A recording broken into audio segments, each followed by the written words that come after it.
Wachache watu wako imenesha, wachache watu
mwezi wa tano, Yesu ainue njia zako.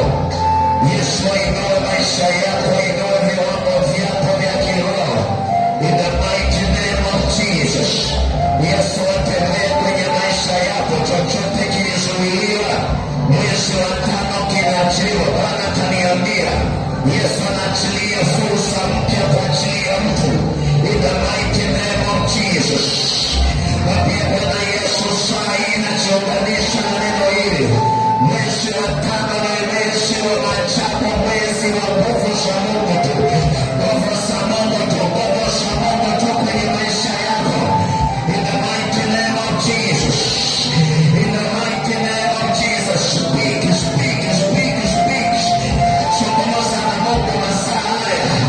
Zungumza na Mungu, mwambie mwezi wa tano, mwezi wa tano, mwezi wa tano.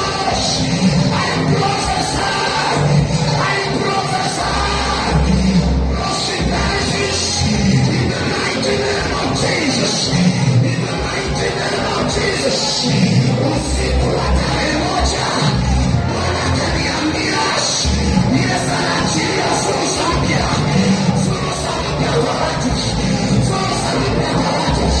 In the name of Jesus, in the name of Jesus, in the name of Jesus, in the name of Jesus, in the name of Jesus, in the name of Jesus, in the name of Jesus. Receive, receive, receive an receive an receive an the miracles, muujiza wako wazi. Receive in the name of Jesus, in the mighty name of Jesus. Yesu atembee, Yesu atembee, Yesu akushangaze, mwezi moshi, Yesu akushangaze kwa miujiza yake, kwa nguvu zake. Watu wanapona, watu wanafunguliwa, watu wanabarikiwa. Mwezi moshi, mwezi moshi, mwezi moshi, mwezi moshi. Nguvu za Mungu zinatembea, nguvu za Mungu zinatembea. In the name of Jesus, in the name of Jesus, in the name of Jesus, in the name of Jesus. Nyota yako ianze, nyota yako ianze, nyota yako ianze, nyota ya masomo, nyota ya kazi, nyota ya biashara. In the name of Jesus, nyota ya kazi, nyota ya kazi, nyota ya kazi, nyota ya kazi, nyota ya kazi, nyota ya kazi. Receive, receive, receive, receive, receive, receive, receive, receive.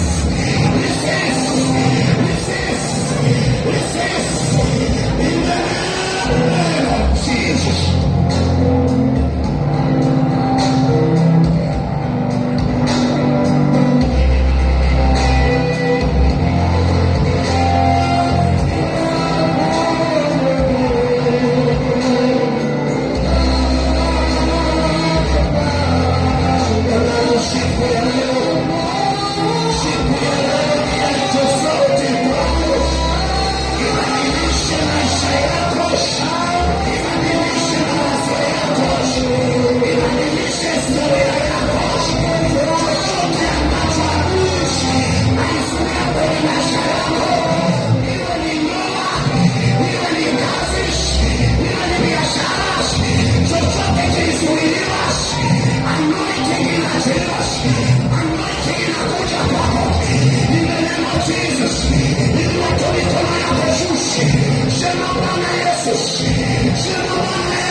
Yesu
tukae kidogo.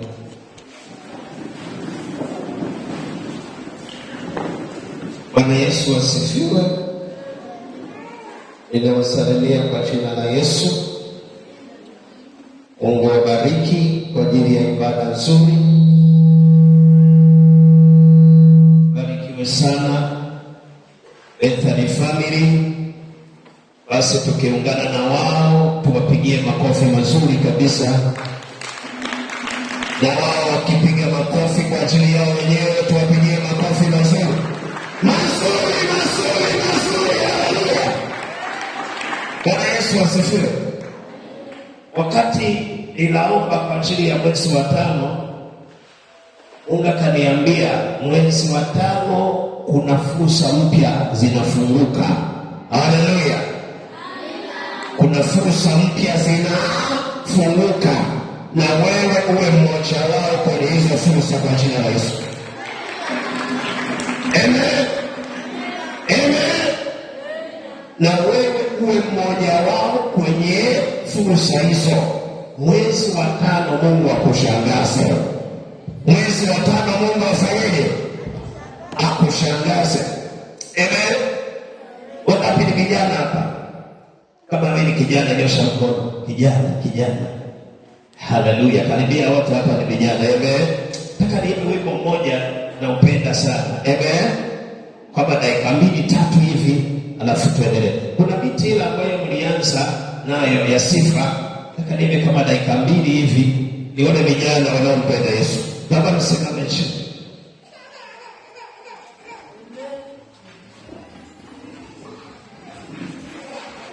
Amen. Aliyekofi ni mitambo, si kuna biti ile mlianza nayo. Wazote kabisa kuti mnaanza kusifu. Kuna wimbo nilimpata wakati mnaimba. Amen.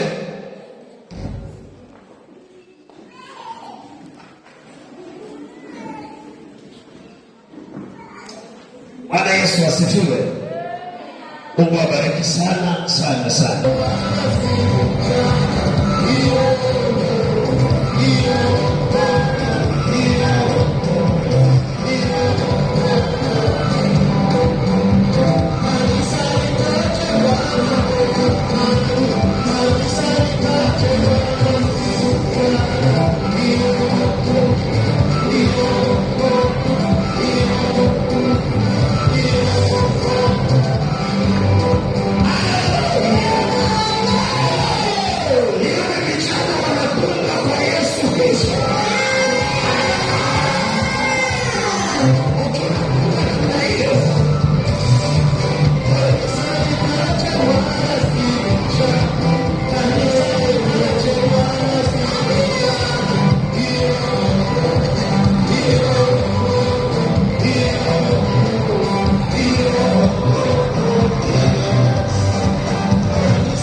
Haleluya.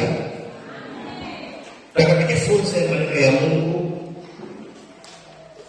kwa dakika kadha wa kadha,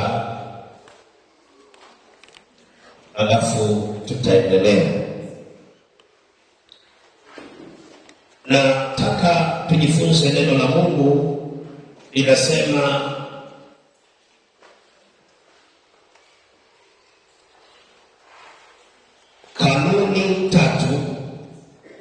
kanuni tatu za kubarikiwa kiuchumi. Kanuni 3 za kimungu za kubarikiwa kiuchumi. Kanuni 3 za kimungu au kanuni 3 za kibibilia za kubarikiwa kiuchumi. Haleluya. Zipo baraka za aina nyingi. Zipo baraka za aina tofauti. Lakini mojawapo ya baraka nataka nizungumze ni kanuni za kubarikiwa kiuchumi, ni kanuni za kiroho, kanuni za kiroho, kanuni za kubarikiwa kiuchumi. Amen. Kwa hiyo tunapojifunza kwa habari ya kanuni za kubarikiwa, kanuni za kubarikiwa, wangapi wanataka baraka? Wangapi wanataka wabarikiwe? Amen. Kanuni, manake kila unachotaka kina kanuni zake. Kama unataka kufanikiwa, kuna kanuni zake. Kwa hiyo kanuni ya kwanza ambayo lazima uishike ili Mungu akubariki kiuchumi, kanuni ya kwanza ni kanuni ya kusikia sauti ya Mungu na maelekezo ya Mungu na kuyafanya. Amen. Kusikia maelekezo ya Mungu au maagizo ya Mungu na kuyafanya, hiyo ni kanuni ya kwanza. Ukitaka ufanikiwe katika maisha yako ya kiuchumi, kanuni ya kwanza lazima ukubali kufanyaje? Kusikiliza sauti ya Mungu, kusikiliza maelekezo ya Mungu. Kitu gani Mungu anakuagiza? Kitu gani Mungu anasema ufanye? Unapofanya kile kitu Mungu alishokuambia, na ndiye anasema baraka zinaachiliwa kwa ajili yako, kwa sababu umesikia sauti. Kwenye kitabu cha Kumbukumbu la Torati 28 pale anasema utakapoisikia, ule mstari wa kwanza, utakapoisikiliza sauti ya Bwana Mungu wako kwa bidii na kutunga na kushika yote niliyokuamuru, utabarikiwa. Maanake asema baraka zitakuja, maanake baraka zako zitakuja. Pana ametaja baraka za aina nyingi, lakini kwenye baraka nilizozitaja kuna baraka za kiuchumi. Anasema utakopesha mataifa, lakini utakopa wewe. Haleluya! Maana yake Mungu anaachilia baraka, anaachilia abundance ya baraka kwenye maisha yako. The moment tunapokubali kusikia ile sauti ya Mungu, Mungu amesema hivi, Mungu amesema fanya hivi, ukisikia ile sauti na ukafanya, baraka zinaachiliwa kwa ajili yako. Nyota yako inaanza kung'aa, baraka zako zinaanza kuachiliwa. Unaanza kuziona baraka zikiachiliwa ndani yako, unaanza kuona Yesu akianza kuachilia baraka ndani yako. Amen. Anasema utakapoisikia sauti ya Bwana Mungu wako utabarikiwa. Kwa hiyo kitu cha msingi, hakikisha unasikiliza maelekezo. Ukienda kanisani, ukisoma neno, ukisikiliza mahubiri, sikiliza maagizo Mungu anayokupa kwenye mahubiri au kwenye neno la Mungu unalosoma. Fanya kama Mungu alivyokuambia. Ukifanya, Mungu anaona kile ulichofanya. Hebu tusome ile kitabu cha Kumbukumbu la Torati ile 28. Unaweza kuandika mstari wa kwanza, lakini nataka nisome ile sura ya 15. Kumbukumbu la Torati sura ya 15 mstari wa 4 na mstari wa 5, mstari wa 6. Kumbukumbu la Torati sura ya 15 mstari wa 4 mpaka wa 6. Maandiko yanasema, lakini hawatakuwako maskini kwenu, kwa kuwa Bwana atakubarikia kweli katika nchi akupayo Bwana Mungu wako uimiliki, iwe urithi wako, kwamba utaisikiza tu kwa bidii sauti ya Bwana Mungu wako, uyatunze maagizo haya yote ni kuagizayo kuyafanya. Kwani Bwana Mungu wako atakubarikia kama alivyokuahidi, nawe utakopesha mataifa mengi, lakini hutakopa tena. Utayatawala mataifa mengi, usitawaliwe na wao. Haleluya! Anasema utakapoisikiliza sauti na maagizo yake, anasema utabarikiwa. Bwana atakubarikia, lakini anasema hawatakuweko maskini. Nani anataka kuwa maskini? Nani anataka kuwa tajiri? Haleluya! Joshua anaenda kuwa tajiri. Hata watoto wadogo wanajua utajiri. Haleluya! Tajiri, unajua hakuna kizuri kama utajiri, si ndio? Ukiwa tajiri, Biblia inasema maskini huchukiwa na jirani yake, lakini tajiri ana marafiki wengi. Sema amina. Yesu akupe nyota ya utajiri katika jina la Yesu Kristo. Akupe nyota itakayo kufanya uwe tofauti kwa jina la Yesu. Iwe ni nyumbani kwenu, ulikozaliwa, haijalishi ulikozaliwa, hakuna yeyote tajiri. Wewe lazima uwe tajiri kwa jina la Yesu. Lazima uwe tajiri wewe. Amen. Kuna wakati mwingine naweza ukazaliwa kwenye familia maskini, kwenye ukoo maskini, yaani ukoo wote ni fafe vifofu. Amen. Ya wote, hakuna mwenye nafuu. Wewe Mungu akuchomoe kwenye jamii yako na ufanyike baraka kwenye familia yenu, ufanyike baraka kwa ndugu zako, ufanyike baraka kwa... Haleluya! Wanapoonekana kwenye familia maskini, wanaelewa kabisa mimi mmoja wao. Amen. Hawana kitu. Mungu akusurprise. Haleluya! Mungu akusurprise. Haleluya! Akufanye watu tofauti. Unasema mimi sitakuwa maskini. Biblia inasema hawatakuweko maskini kwenu. Amen. Wakati anasema mimi kwangu hakuna umaskini, kwangu hakutakuweko umaskini, hakuna umaskini. Haleluya! Biblia inasema hawatakuweko maskini, maana Bwana atakubarikia kweli katika nchi aliyokupa Bwana uimiliki, ile urithi wako, kwamba utaisikiliza tu kwa bidii sauti ya nani? Ya Bwana.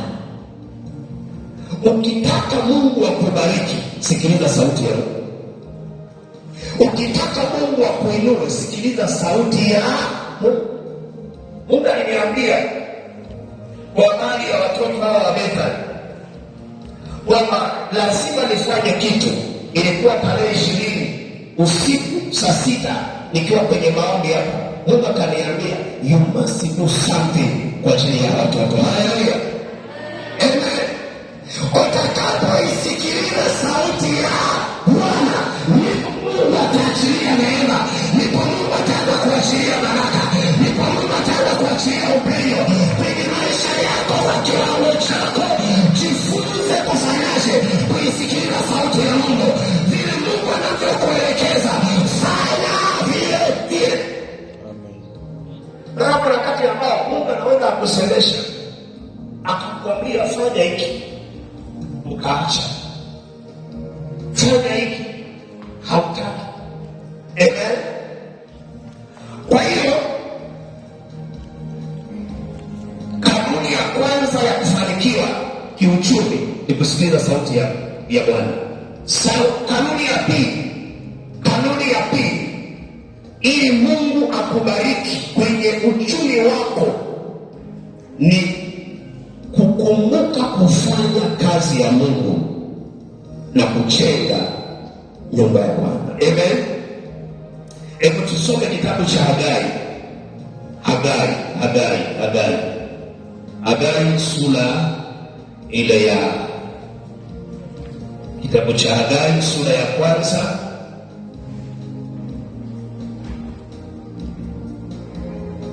Hagai sura ya 1 mstari ule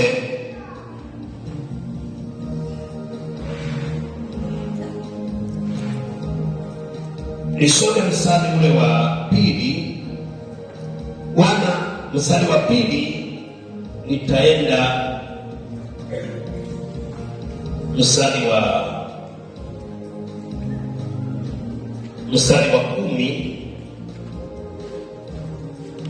10.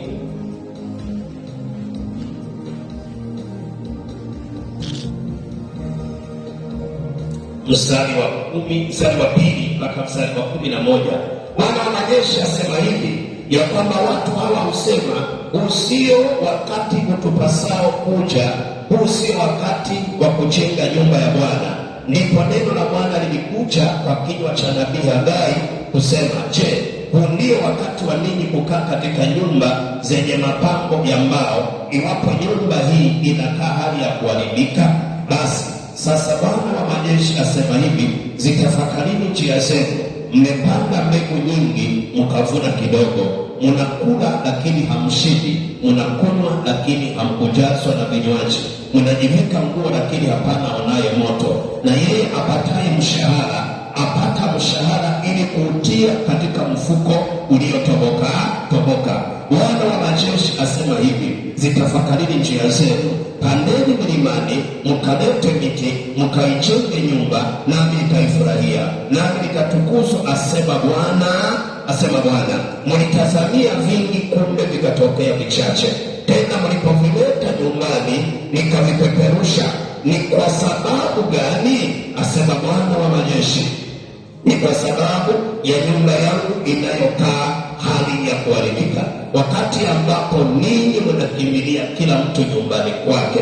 Basi kwa ajili yenu mbingu zimezuiliwa zisitoe umande, nayo nchi imezuiliwa isitoe matunda yake. Nami nikaita wakati wa joto uje juu ya nchi, na juu ya mlima, na juu ya nafaka, na juu ya divai mpya, na juu ya mafuta, na juu ya kila kitu kitowacho nchi, na juu ya wanadamu, na juu ya wanyama, na juu ya kazi zote za mikono. Haleluya! Akasema, je, huu ni wakati? Ninyi nasema huu sio wakati wa kwenda mbele za Bwana, sio wakati wa kwenda mbele za Mungu, sio wakati wa kwenda katika nyumba ya Bwana, sio wakati huu.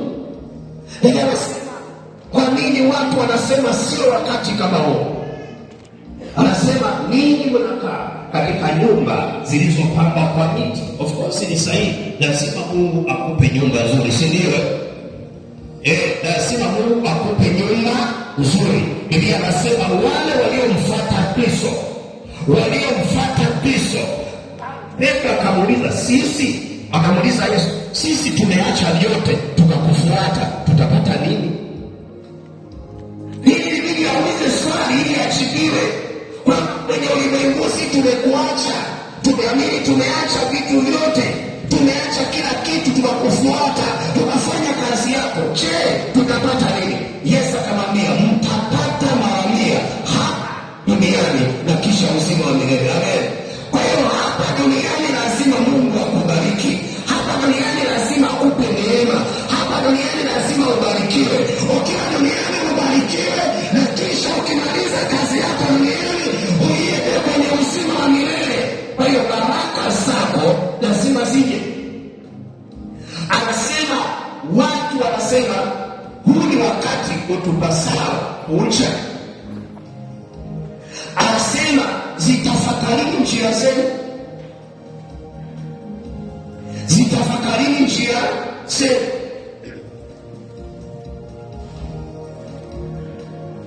Anasema, unapoisahau nyumba ya Mungu, unapoisahau nyumba ya Mungu, kazi ya Mungu, unasahau baraka. Ukitaka Mungu akubariki, kumbuka kufanya kazi ya Mungu, kumbuka kujenga nyumba ya Bwana. Kujenga kazi ya Mungu manake ni ile unajitoa kwa ajili ya kazi ya Mungu, unajitoa kuimba, unajitoa kufunga, unajitoa kuombea watu, unajitoa kuombea maisha ya watu wengine. Manake kwenye ulimwengu wa roho unapata ile neema, kwa sababu maandiko yanasema unapoikumbuka nyumba ya Bwana, Mungu anakubariki. Anasema matokeo ya watu kuiacha nyumba ya Mungu au kusahau kazi ya Mungu ni haya: walitazamia vingi, vikatokea vichache. Bwana Yesu asifiwe. Nani aliwahi kufanya biashara na biashara ikafa? Aliwahi kufungua biashara na ikafa?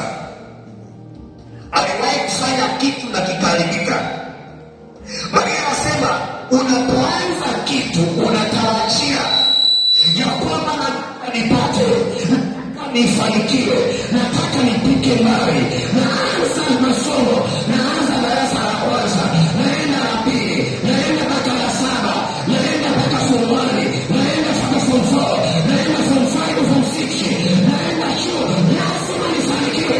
Lazima mtu anapoanza jambo lazima awe na mategemeo ya kufika mbali, lakini ninasema kwa sababu ya kuisahau kazi ya Mungu, ninasema mlitazamia vingi vikapokea vichache. Wewe usitokewe na vichache. Mungu akupe neema ya kubarikiwa zaidi, neema ya kubarikiwa zaidi. Ikumbuke kazi ya Mungu kwenye maisha. Anasema mlipovileta nikavipeperusha. Mlipovileta maana kwenye nyumba, kumbe kuna wakati ambao Mungu anaweza akaruhusu hasara ili mtu ajifunze. Amen.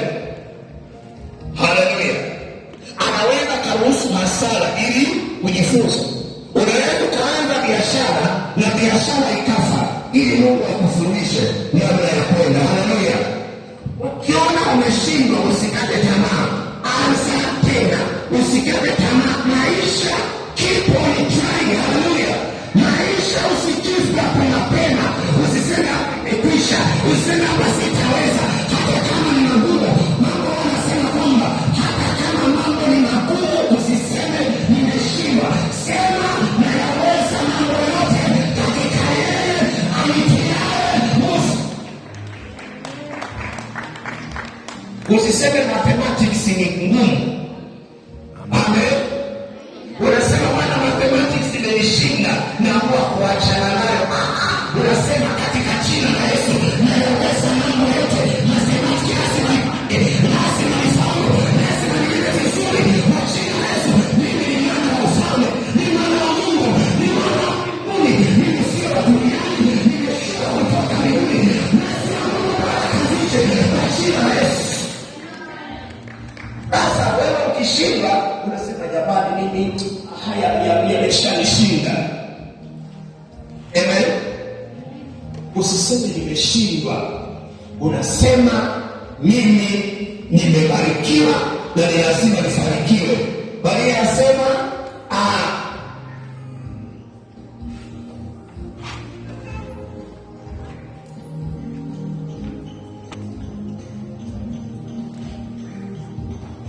mnapanda mbegu nyingi, mnavuna kidogo. Hapa wakulima wananielewa. Mwaka huu mwishoni mwa mwaka uliopita kulikuwepo jua, asiniwe wakulima wote tukafeli. Asilimia kubwa tukafeli. Wale waliotegemea nini? Mvua. Lakini Maria anasema kwamba mlipanda mbegu nyingi mkavuna kidogo. Mtu mahali ambapo alikuwa anavuna gunia 10, mwingine hata gunia hajapata. Amen.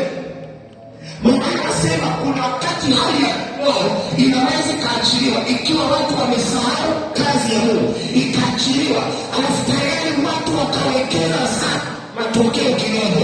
Unawekeza sana, unafanya biashara lakini hakuna matokeo. Mungu leo aingilie kati, baraka zako zifunguke, biashara yako ishamue, maisha yako yapendeza. Haleluya. Kwa hiyo unaona, anasema mlipanda vingi vikatokea kidogo, mkavuna kidogo. Mlitazamia vingi vikatokea vichache, mlipovileta vikavipeperusha. Anasema na yeye apataye mshahara anaweka kwenye mfuko uliotoboka toka. Wale ambao wanapokea mishahara basi waonyeshe mkono. Wale wanaopokea mishahara inabidi kiwemo.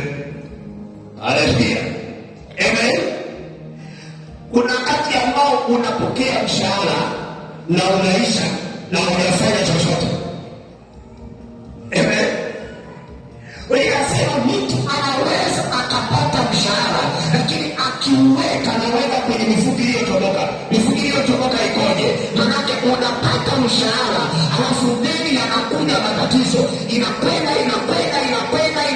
matatizo na sofu, yakiisha matatizo na mshahara umeisha. Unaona jamani, Mungu wangu, maana yake mfuko umetoboka.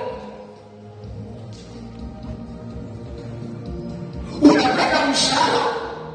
Hilo vita nikafundisha, nikamwambia kuna wakati ambapo wewe unaweza kuwa na umri fulani, unaweza kuwa na umri wa miaka 20, 30, 40 kitu, 40 kitu, lakini ukiangalia mtu ambaye mkolika moja amekuzidi mara 20,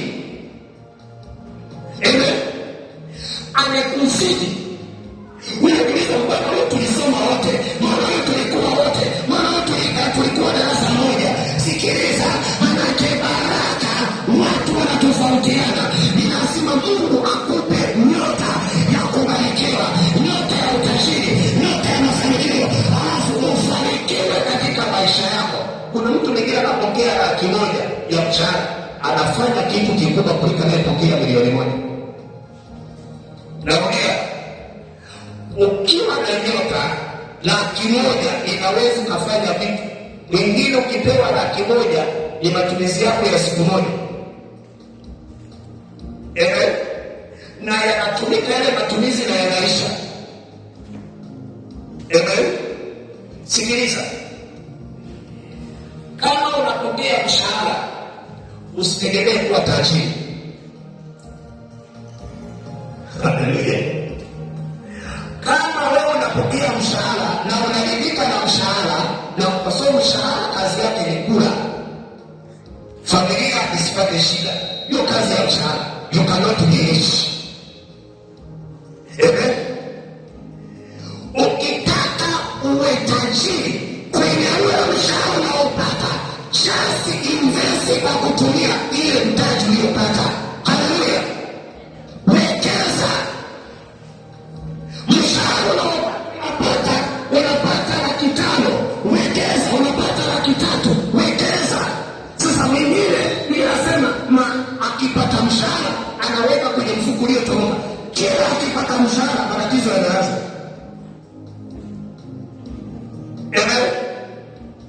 Mwingine akipata mshahara ndio shida zinaanza. Mama mdogo anapiga simu, shangazi anapiga simu, mjomba anapiga simu, mwingine yuko hospitali, mwingine si nini, anaambia bwana, unaanza kufanya transaction na kuna pesa zote zinaisha kwa matatizo na unabaki una kitu. Yesu akupe nyota ya kufanikiwa. Yesu akupe nyota ya kufanikiwa. Haleluya. Anasema mshahara unawekwa kwenye mifuko iliyotoboka. Kwenye mifuko iliyotoboka maanake fedha hazikai. Hapa nikauliza watu wanaopata mshahara, yaani mshahara unalipa tarehe 25, ukienda tarehe 26, 27 huna hela hata 100. Haleluya. Muulize jirani yako, wewe unayopata inafika mwisho wa mwezi mwingine? Ile hela unayopata huwa inafika mwisho wa mwezi mwingine? Mungu, sikiliza, mtu kusahau kazi ya Mungu inasababisha Mungu anaachilia hali ya upepo. Ule upepo wa kiuchumi unaanza kupiga uchumi wako.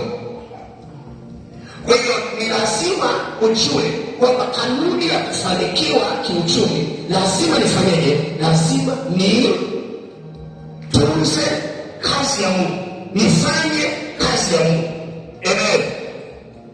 Kwa hiyo kanuni ya pili ni kufanya kazi ya Mungu na kuitunza nyumba ya Bwana. Unapoitunza nyumba ya Bwana, maana yake unatunza kazi ya Injili. Unapofanya kazi ya Mungu, unafanya Injili isonge mbele. Unapojitoa, unapomtumikia Mungu, unapoimba, unapoomba, tayari unamfanya Mungu akufurahie na amue kuachilia baraka kwa ajili yako. Bwana Yesu asifiwe. Kanuni ya tatu ni kutoa. Amen. Kanuni ya tatu ni kufanyaje? Ni kutoa.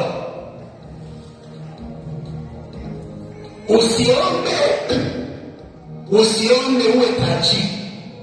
Hakuna maombi yatakufanya kuwa tajiri. Narudia tena, kana watu hawajanisikia. Hakuna maombi yatakufanya uwe tajiri. Sasa watu wengine anatumia wrong principle. In a wrong principle, ukitumia wrong principle, you get wrong results. When you apply wrong principle, you get wrong results. Sasa walokole na watu wa Mungu wengi anajua mimi nimeokoka, tena ni Pentekoste, katika jina la Yesu ya mashaka anaenda kwa lugha, anataka kuwa tajiri. Hakuna kunena kwa lugha kuwa tajiri, haipo.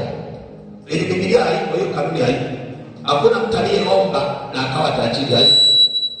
Sasa mimi wanaomba sana, naomba sana. No. Kanuni ya kutawala maisha yako ya kiuchumi ipo kwenye kutoa. Haleluya. Kwenye kusacrifice. Mungu akasema, kwa jinsi Mungu alipenda ulimwengu hata akamtoa mwanawe wa pekee. Alifanyaje? Akatoa. Yaani mwanzilishi wa kutoa ni Mungu mwenyewe. Akatoa. Ukianza kuzungumzia kutoa, watu wengi ndio vitu vinaanza kuuma. Ile concentration inaisha. Sema haleluya. Concentration inaisha kwa sababu kutoa. Biblia inasema ilipo hazina ya mtu, ndipo na moyo wake utakuwepo. Ndio maana watu mioyo yao iko kwenye hazina. Jana nilikuwa naongea na mtu mmoja wa dini fulani, dhehebu fulani, silitani. Nilikuwa naongea naye, akasema si kanisani wametengeneza kaboksi, wakatengeneza katundu kadogo ambapo sarafu haingii. Ukiweka sarafu haingii, noti na ile kuipitisha unaikunja vizuri kadogo, unakapitisha ile. No, sarafu haingii. Kwa nini? Hawataki utoe sarafu. Akasema kanisa hilo ni kanisa ambalo liko kwenye senta. Lakini kanisa hilo lile la kijijini, kwa mfano maombi na uponyaji, tuna tawi lingine mahali. Sasa lile tawi lile wakiambia bwana toeni kwa namna hiyo, watu wanahama kanisani, hawaendi tena kanisani. Kwa sababu wameambiwa kufanyaje? Kutoa. Ukiona mtu yeyote anakuambia kutoa, furahi, kwa sababu ndio baraka ziko pale. Baraka ziko pale kwenye kutoa. Chemamia. Ukiona kanisa lolote ambalo hawatoi, hilo kanisa litakuwa maskini kuanzia mdogo mpaka mkubwa. Narudia, ukikuta kanisa wakiambiwa kutoa hawatoi, watakuwa maskini na umaskini utaweka kwenye kichwa mpaka kwenye ulaya. Kanuni ya kufanikiwa, utoa. Haleluya. Vile Mungu alivyokubariki, toa. Vile Mungu alivyokubariki, mtolee Mungu. Ukitoa usiseme nani ninampa. Kwenye kanuni ya kutoa hausemi nampa nani, hauangalii nampa nani. Wewe unajua nimesikia sauti ya kutoa, nikamwambia Mungu nakutolea sehemu hii, nakutolea sadaka hii, naomba unibariki. Unapotoa sadaka, zungumza na Mungu wako, mwambie ni sadaka nataka ikanene, ni sadaka nataka ikanitoe hapa, initoe kwenye mazingira haya. Haleluya. Amen.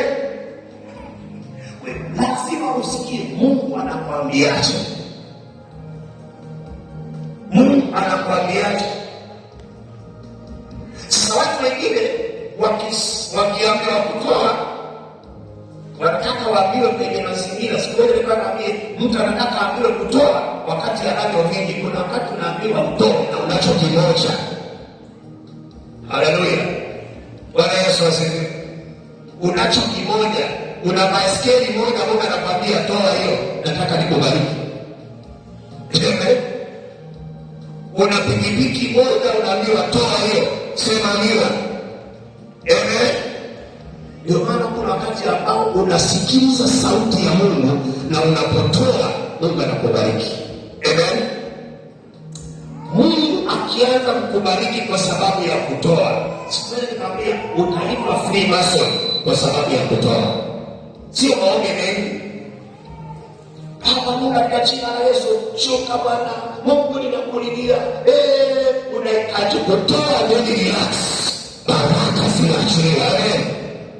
Kwenye kutoa tuombi, hausemi Mungu Baba, kasaka, nimetoa zaka. Mungu naomba nifungulie njia. Usijisumbue. Ninasema unapotoa baraka zinaachilia. Sasa mtu mwingine anataka atumie kanuni fulani ambayo ni Mungu apate matokeo fulani. Kwenye kile kitabu cha Malaki, ile sura ya Malaki sura ya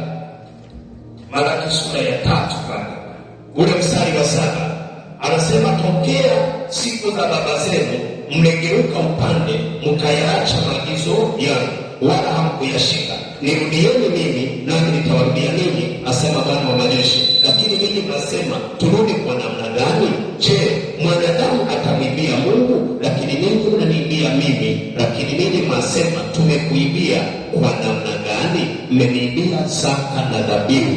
Ninyi mmelaaniwa kwa laana, maana mnaniibia mimi na taifa hili lote. Leteni zaka kamili ghalani, ili kiwemo chakula katika nyumba yangu, mkanijaribu kwa njia hiyo, asema Bwana wa majeshi, mjue kama sitawafungulia madirisha ya mbinguni na kuwamwagieni baraka, hata isiwepo nafasi ya kutosha au la. Nami kwa ajili yenu nitamkemea yeye alaye, wala hataharibu mazao ya ardhi yenu, wala mzabibu wenu hautapukutisha matunda yake kabla ya wakati wake katika mashamba, asema Bwana wa majeshi. Na mataifa yote watawaiteni heri, maana utakuwa nchi ya kupendeza sana, asema Bwana wa majeshi. Baada ya sasa, wakati wanapenda kutoa, wanafurahia kutoa. Amen. Furahia kutoa. Unapotoa unafurahia kutoa. Biblia inasema, ninyi mnasema tumrudie Bwana kwa njia gani? Anasema hivyo, nirudieni Bwana, mmeniacha. Tunarudi Bwana, mbona hatuoni tatizo? Anasema nirudieni mimi. Anasema kwamba je, mwanadamu atamwibia Mungu? Ninyi mnasema tunamwibia Mungu kwa namna gani? Anasema tunamwibia Mungu zaka na dhabihu. Sasa nini maana ya dhabihu? Dhabihu ni sadaka, kwa Kiingereza wanasema sacrifice. Na dhabihu ni sadaka maalum ambayo unaitoa kwa ajili ya kitu fulani. Kwa hiyo sadaka unatoa kwa lengo la kupokea. Kwa lengo la kupokea, ndio maana ya sadaka. Ndio maana mtu yeyote anayetoa sadaka lazima aamini ya kwamba nikitoa ninapokea. Kwa hiyo ukitaka Mungu akubariki, toa. Ukitaka Mungu akuinue, toa. Ukitaka Mungu akuvushe mahali, toa. Anasema unalibia zaka na nini? Na dhabihu. Kwa hiyo zaka ni 1/10, sehemu ya 10 au 10% ya mapato. Kwa lugha nyingine, mtu wa mbinguni au raia wa mbinguni, kanuni ya kubarikiwa kwake ni kutoa sehemu ya 10 ya mapato yake yafanye kazi ya Mungu. Baada ya sasa, sehemu ya 10 ya mapato yake yafanye kazi ya nini? Ya Mungu. Kwa hiyo unapotoa sehemu ya 10, kwa lugha nyingine, sehemu ya 10 sio yako, 10% sio yako, inatakiwa ijenge uchumi wa ufalme wa Mungu. Ijenge uchumi wa ufalme wa Mungu. Kwa hiyo unapojenga uchumi anaachiliwa. Anasema mnaniibia zaka. Kwa hiyo sehemu ya 10 ya mapato yako ndiyo inatakiwa yafanye kazi ya Mungu, au sio yako. Ukiyatumia sio yako, umeiba. Wangapi wanaibaga zaka? Bwana Yesu asifiwe. Ni wengi, wala sio mmoja, ni wengi. Wengine hataki kunyosha. Yaani kuuliza hapo wanaoiba zaka kibao. Na zaka ina majaribu yake. Yaani zaka ni asilimia 10, lakini unaiona ni kubwa kuliko hata ile 90 iliyobaki. Na wakati mwingine ukipata, baada ya kusikiliza, ukiamua kutoa, unasema kila nitakapopata kipato changu, kama ni mshahara, nachukua sehemu ya 10, Mungu atakaponielekeza nikatoe. Kama ni kwa ajili ya mtu fulani, kwa ajili ya watu fulani, nikatoe. Alafu baraka zinachukua. Unahitaji kuomba, unahitaji kuombea na kutoa, baraka zitakuja zenyewe na hakuna atakaye kuzuia. Wakati ambao unahitaji kutoa, Biblia inasema ninasubiria nipate vingi ndio nikatoa. Usipotoa vichache, vingi ndivyo utatoa kabisa. Amen. Mtu anayepata milioni 5, unamwambia toa zaka 500,000. Anasema Mungu wangu 500,000. Yaani hapa kuna mifuko mingapi ya simenti? Hapa nyumba inasimama. Haleluya. Umepata milioni 100, unamwambia milioni 10 ni kwa ajili ya kazi ya Mungu. Milioni 10. Haleluya. Mungu alisema usiache kutoa zaka.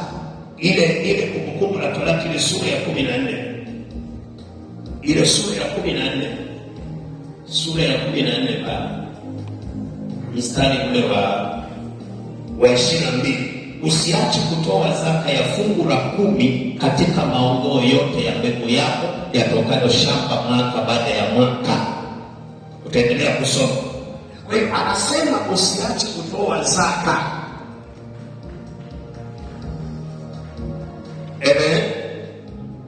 Kwa hiyo ili kanisa la Bwana na kazi ya Mungu iendelee, watu wamtolee Mungu kwa uaminifu.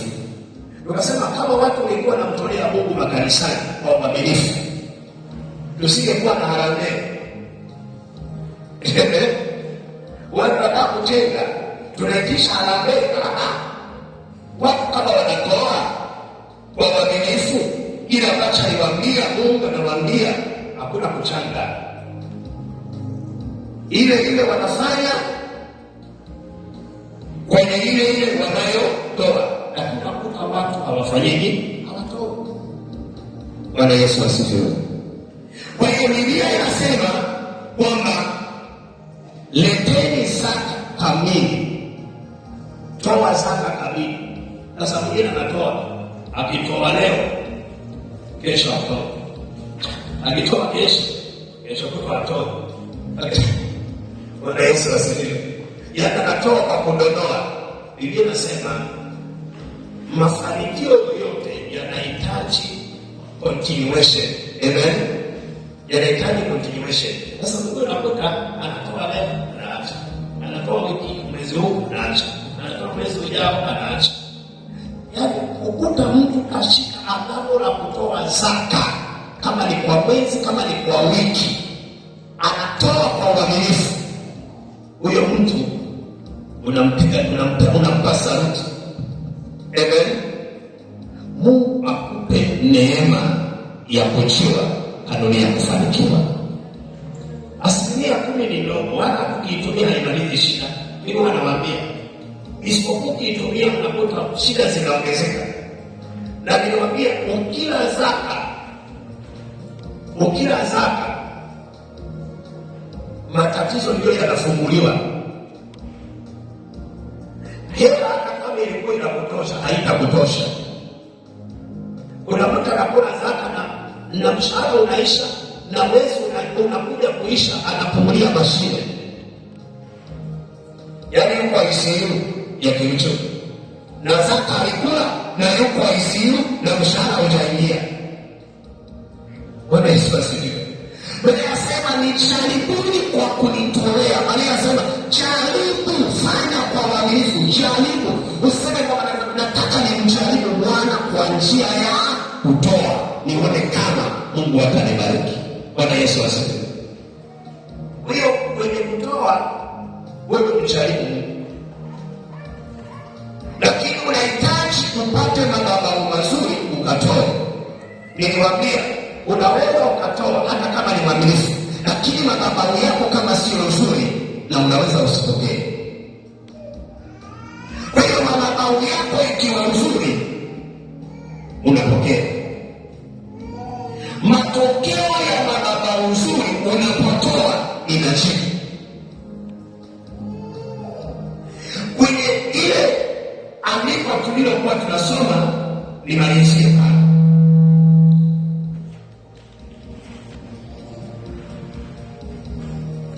Kwenye andiko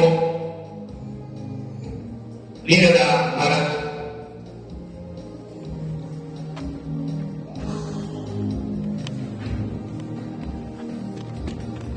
mstari wa 10 anasema, leteni zaka kamili ghalani, ili kiwemo chakula katika nyumba yangu.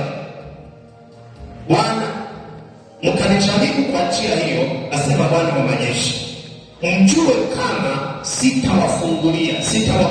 sitawafungulia madirisha ya mbinguni na kuwa